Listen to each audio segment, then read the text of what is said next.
Do you always want to catch a fish when going fishing? You might want to try leeches as live bait. I did not expect such success with leeches at all, and it was a surprise discovery for me, which I wanted to share. I love to fish, and I know how to fish, and have been fond of fishing for a very long time. I've gone fishing everywhere, from deep ocean fishing, shallow flats, rivers. I've caught snipers, jacks, barracudas, sharks, and other species of saltwater and freshwater fish. But I must confess, I have never caught fish with leeches. I mean live leeches. I'm just so afraid of them. Fishing in our Canadian deep lakes with deep and cold water is very different from fishing in warm seas, and it has its own specifics. It can vary greatly depending on the season. At different times of the year, fish may prefer different baits, and what works great in the spring, when the fish is hungry and multiplying, is completely useless or less effective in summer or autumn. But I have heard many times that freshwater leeches always works with great success, so I decided to try it. I might say that leeches as bait turn out to have a lot of advantages, in addition to the fact that everyone unanimously assures you that you will not be left without fish when fishing using leeches as live bait. Leeches are remarkable for their own amazing vitality. They do not need a compressor, much like small bait fish do.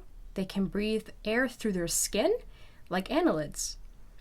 They can stay in a container all day, closed simply with a cloth, with an elastic band, or even in wet moss covered with a breathable cloth. Leeches sit well on a hook, and you can catch several fish in one, not to mention that they're very easy to catch as well. They live in almost all bodies of water with clean water. Just a couple months ago, I wanted to try, and I began by throwing a piece of raw liver closed in a plastic container with holes cut into the bottom of the lake for a night.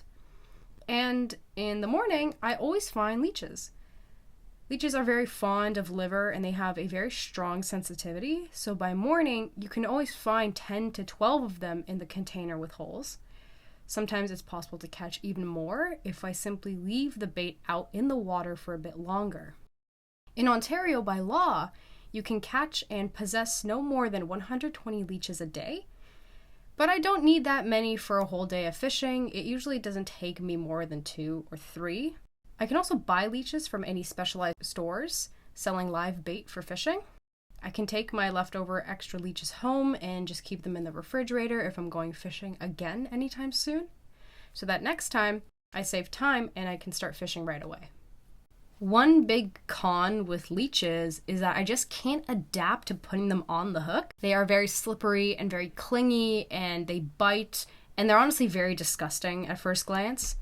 Here again, nothing works for me.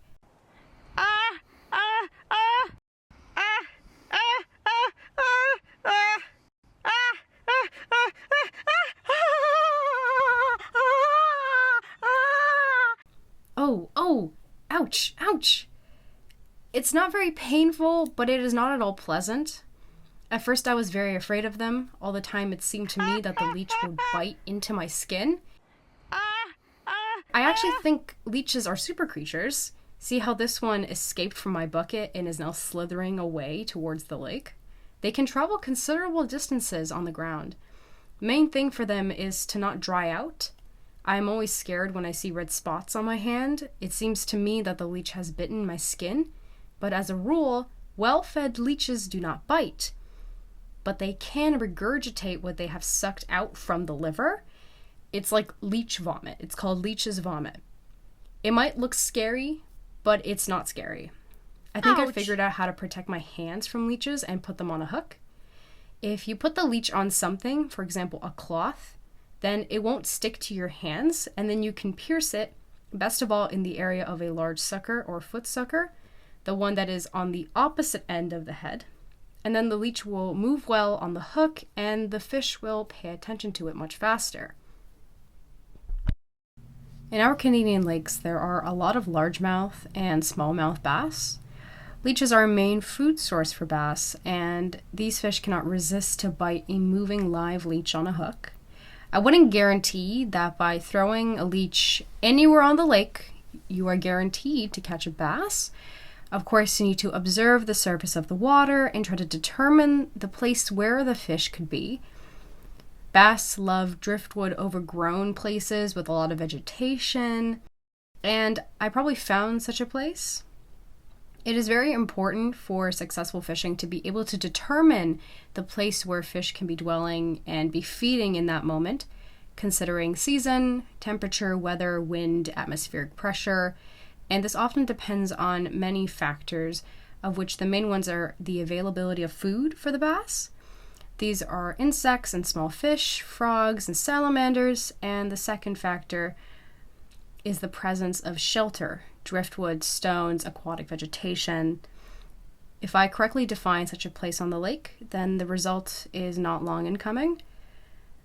In general, if you manage to find a place where the bass is currently feeding, then in one place you can catch several fish. Due to the fact that fish usually sit in such places in large groups, but sometimes only one predator can be in ambush, and then it is necessary to move to another place. The leech after the fish was intact, so I cast it again. As a rule, the bass is biting immediately, and it is better if you catch him right away, because if he escapes, then the second time he will not take the bait. Bass is a smart fish. Bass are predators. Though he is a perch, it is very cunning. 5 minutes later, the second one was caught. And again, I throw in the same leech. This is another advantage, for example, over earthworms. The worm must be constantly changed. Leeches, on the other hand, if the fish doesn't swallow it, or if it remains alive at all, I have managed to even release a couple of leeches, and they swam into the vegetation after I caught a couple or 3 basses on them. Leeches, like any other annelids, they have very highly developed regeneration mechanisms. Therefore, a large percentage of my used leeches are able to regenerate and recover completely if they are, of course, not eaten by any other predators. A smaller fish may be caught on a worm, but a large bass does not really want to leave their hiding place for a worm. On the contrary, leeches are a big temptation for bass, and it is a completely different delicacy. So it very often makes for more mature, larger bass taking the bait. And I catch them all the time with leeches, one by one. I throw again the same leech that I've already caught one fish with. True, the wounded leeches do move less, but still the bass is not willing to miss an opportunity like this. And I just caught another bass. I have to say that the advantage of leeches over other bait is quite obvious. A few words about the culinary value of bass. Bass is a delicious fish. They have no bones in the flesh, the color is white, and they have no other smells or tastes. If I happen to feel that it's gotten quiet and there's no more bite, sometimes this doesn't mean that there are no more bass left. Sometimes it can mean that the fish isn't stupid and has already realized that something is wrong, that they are being caught here. I noticed that fish can send distress messages to other fish. It is a well-known survival phenomenon amongst other species. This means I need to move to another fishing place. Elsewhere, I get really lucky with a leech. Just watch. Today, October 12th, in a few hours of fishing, I mixed up both on a canoe and on foot along a not very large lake. With leeches, I managed to catch 14 basses of different sizes and a sunfish. A couple of these basses were pretty big. I confess that I have never been able to catch a fish of this size and that many on this lake with a worm or an artificial lure. And by the fall, from my observation, the fish begins to lose interest in various fishing lures, spinners, spoons, and rubber bait, and they begin to rush at them less and less. Typically, in a day, I have never even managed to catch the limit allowed under the license. In Canada, you can take 6 basses of different sizes for a license for a day in this zone, and we have 2 licenses, so I'm going to have to release the extra fish. We are advised to release larger fish and use medium-sized fish for food. Since the large ones accumulate mercury, it is more rational to release larger species and let them multiply. My leech fishing was successful, so draw your own conclusions, but fishing for me today was literally both pleasure and food.